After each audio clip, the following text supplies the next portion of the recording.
Ako yung GCash ng pamilya ko. Pasensya na, kailangan ko lang ilabas to. Hindi ako galit, hindi ako bitter. Pagod lang siguro. Kasi totoo pala yung kasabihan, kapag ikaw ang laging nagbibigay, ikaw rin ang laging nauubos. Tahimik lang. Ako yung panganay, pero hindi ko maalala kung kailan ako huling tinanong ng pamilya ko kung okay lang ako.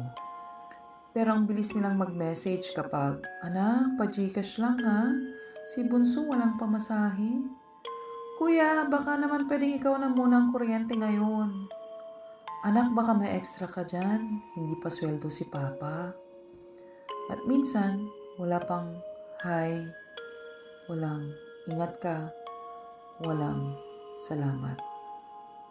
Screenshot lang ng due date at QR code. Tapos kapag hindi ako sumagot agad, tahimik ang group chat. Parang ako pa yung masama. Pero pag nakapagpadala na ako, biglang may heart reactions. Pero wala pa rin, "Kamusta ka na?" May isang beses nagkasakit ako, dengue. Na-admit ako sa ospital mag-isa.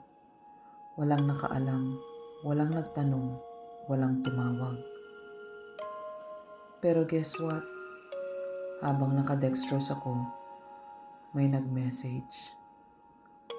"Kuya, pang-load lang ni Mama kasi may kausap siya sa DSWD." Pinadala ko pa rin. Oo, bobo kong bobo. Pero anong gagawin mo kung pamilya mo sila, di ba? Pero naiisip ko, paano kung maglaylo ako? Paano kung wala muna akong ipasa? Paano kung ako naman ang hindi sumagot? Sino kaya ang unang makakaalala na tao rin ako?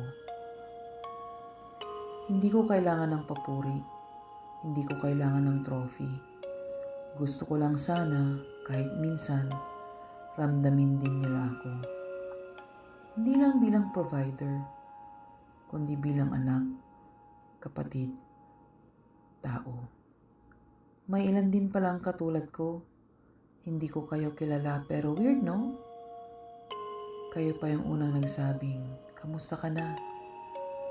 Salamat kahit isang gabi lang, parang hindi ako invisible.